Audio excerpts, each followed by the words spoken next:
ये कह रहे हैं कि लव मैरिज है और उनके पेरेंट्स नहीं है, जमीन भी मेरे हस्बैंड के नाम पर है, लेकिन उसका भाई बोल रहा है कि अगर तूने उस लड़की से शादी की तो मैं तेरी जमीन पर स्टे लगवा दूंगा।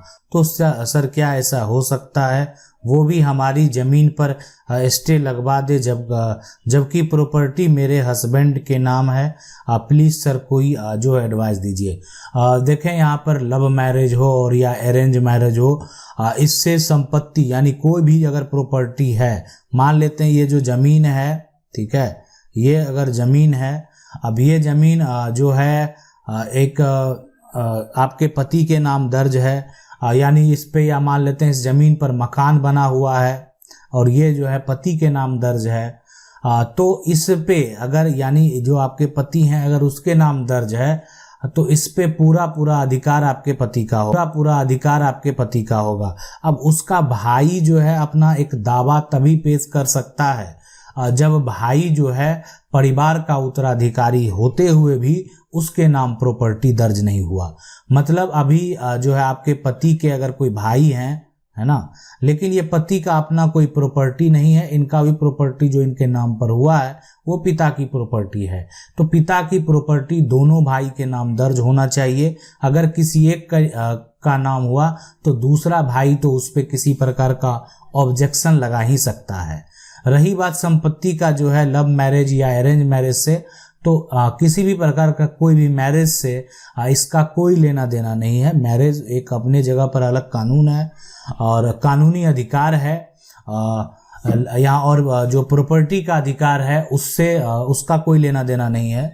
अगर मान लेते हैं किसी महिला का विवाह उनके किसी व्यक्ति के साथ, तो उस व्यक्ति के प्रॉपर्टी में जो है उनका कोई अधिकार नहीं बनता है। कानूनी तौर पे उनका अधिकार अपने पिता के प्रॉपर्टी पे ही रहता है, लेकिन पति पर अधिकार रहता है। मतलब पति का जो एक तरह से इनकम है, पति का जो आय का स्रोत है, पति के पास जितनी संपत्ति है उस पे एक अधिकार होता है, लेकिन कोई हक का दावा नहीं किया जा सकता है। मतलब आप जो है अपना जीवन यापन के लिए हक मांग सकते हैं। मतलब आप एक ऐसा नहीं प्रतीत कर सकते हैं, ऐसा दावा नहीं पेश कर सकते हैं कि आप अब उनके लिए एक शेयर होल्डर हैं विवाह होने के बाद, कि आप एक हकदार हैं। इसलिए कि आपके बच्चे जो हैं वो उत्तराधिकारी हो सकते हैं, वो हकदार हो सकते हैं, वो अपना हक का दावा कर सकते हैं, लेकिन एक पत्नी जो है वो दावा नहीं कर सकती है, वो कोई भी मैरिज हो, लव मैरिज हो, अरेंज मैरिज हो।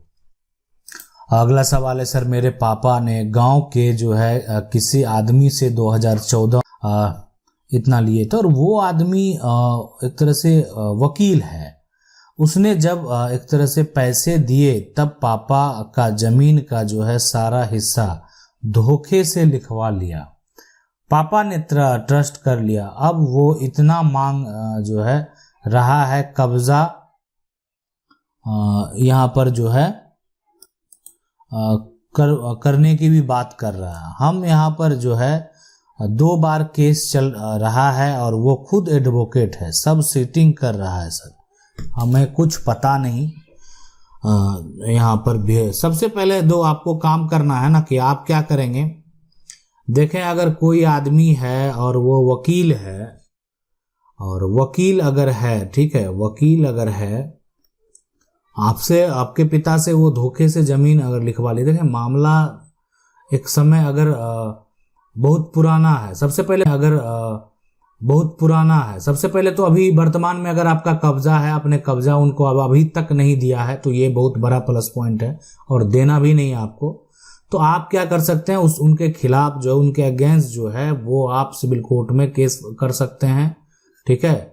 और इसमें जो है फर्जीवाड़ा का भी आप चाहें तो केस कर सकते हैं, 420 यानी धोखाधड़ी का भी केस कर सकते हैं। आपके पक्ष में का भी गवाह होना चाहिए, और आपके पिता के द्वारा ये भी बात स्पष्ट होना चाहिए कि उनसे जो है ये धोखे से लिखवा लिया, उनको जानकारी नहीं थी, उनको पता नहीं था, और वो उन पे ट्रस्ट किए कि वो कुछ गलत नहीं करेंगे, लेकिन धोखे से वो प्रॉपर्टी जो है अधिक जो है आपसे लिखवा लिया गया। अगला सवाल है, सर जो है आपसे एक हेल्प चाहिए, प्लीज़ मुझे कर दीजिए। जो है सर, हम लोग जो है का एक घर बना हुआ है और वह रोड के पास है, रोड से तो काफ़ी दूर है और वहाँ पर जो है हम कम से कम 30 साल से रह रहे हैं, ठीक है। और जो है यहाँ पर जो हमारा अभी घर बना हुआ है वहाँ से रोड जाने वाला है।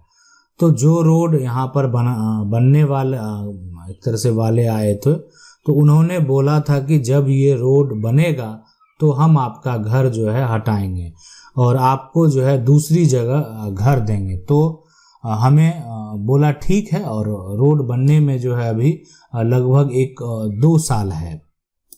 देखें, एक होता है कि सरकारी काम है, और सरकारी काम में अगर मान लेते हैं ठीक है आप एक असहमत हैं, तो आपकी एक असहमति से जो है काम नहीं रुकता, इसलिए कि इस प्रकार जो है भूमि अधिग्रहण का एक कानून ही इस प्रकार बनाया जाता है कि आप अगर आपके रुकने से वो रुकने वाला नहीं है। कानून ही इस प्रकार है कि आप अगर रुकना चाहते तो ये नियम है, ये फॉलो नहीं किया जाएगा तो ऐसा नहीं होने वाला है। इसलिए कि ये जो अधिग्रहण कानून है इसमें सरकार का ये होता है कि एक परसेंटेज दिए, इतने % लोग अगर सहमत हैं, बाकी नहीं भी आगे कर देना कार्रवाई उसके ऊपर। अगर उनको तो मुआवजा या तो मिलेगा या घर के बदले जो है, अब घर किसी का टूटेगा तो घर के बदले घर चाहिए तो घर मिलेगा।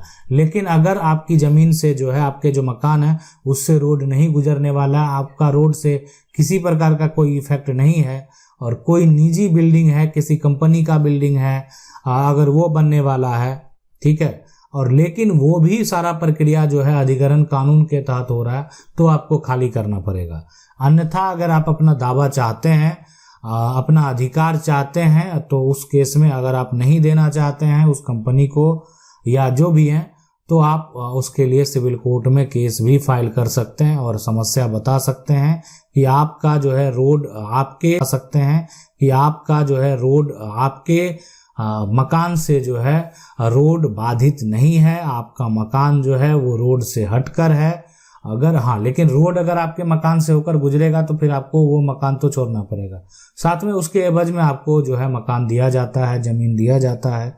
मतलब कहीं ना कहीं एक तरीके से देखा जाए तो आपको भी इस प्रकार से नहीं रखा जाता है कि आप नुकसान में चले जाएं।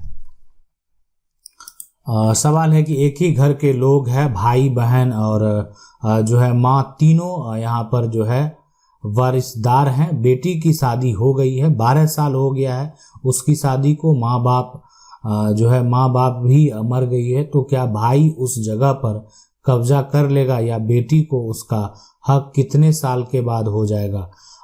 सीधी सी बात करें यहाँ पर कि अगर एक भाई है और उसका एक और भी भाई है, तो एक व्यक्ति उसका अगर शादी हो जाता है तो वो कब अपनी संपत्ति पे दावा कर सकता है? तो ऐसा कोई जरूरी नहीं है, शादी हुआ नहीं हुआ वो कभी भी, इसलिए कि वो एक हिस्सेदार है, वो एक हकदार है, वो कभी भी दावा कर सकता है।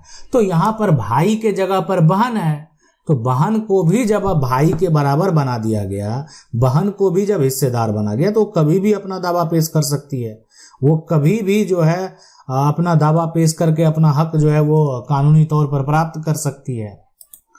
सवाल है कि केवाला 1968 का है, रसीद भी कट रहा है, लेकिन इसका खाता और प्लॉट नंबर 1970 के सर्वे के पहले रह गया किसी कारण से। अब मुझे 1970 के बाद वाला खाता प्लॉट नंबर पाने के लिए क्या करना पड़ेगा?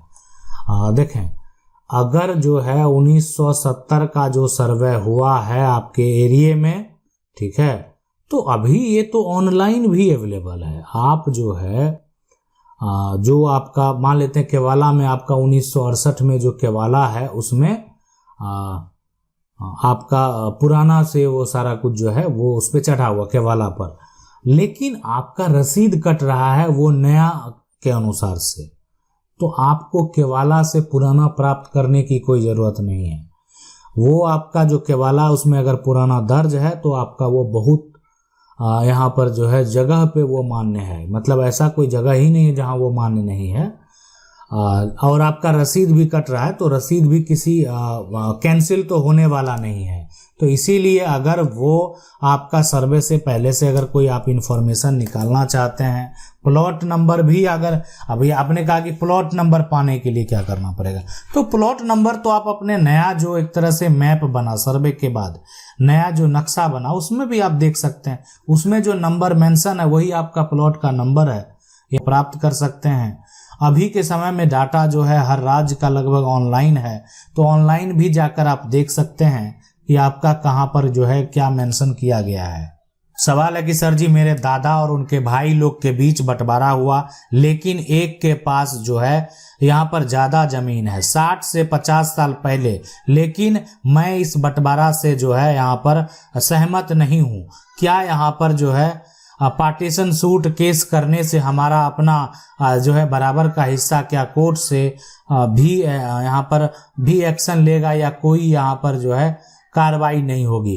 अगर एक तरह से जो आपके दादा का बंटवारा हुआ है और उसमें संपत्ति जो है आपस में अगर आधा आधा डिवाइड नहीं हुआ है, तो कोर्ट से अगर आप पार्टीशन सूट करेंगे तो संपत्ति को जो है बराबर बांटा जाएगा, मतलब आधा आधा पूरा बांटा जाएगा। अगर आप ये कह रहे हैं कि संपत्ति को बांटा जाएगा, अगर आप ये कह रहे हैं कि संपत्ति को जो है कोई कार्रवाई नहीं होगा, तो बिल्कुल कार्रवाई होगा। पूरी प्रॉपर्टी में अगर कोई गलत तरीके से अधिक हिस्सा ले लिया है तो आपको उसका हक जो है वो प्राप्त होगा, आप उसका जो है हक जो है उसको हासिल कर सकते हैं। आशा करते हैं वीडियो अच्छा लगा होगा। वीडियो को लाइक जरूर कर दें। चैनल को पहली बार देख रहे हैं सब्सक्राइब करके जो बेल आइकन है उसको जरूर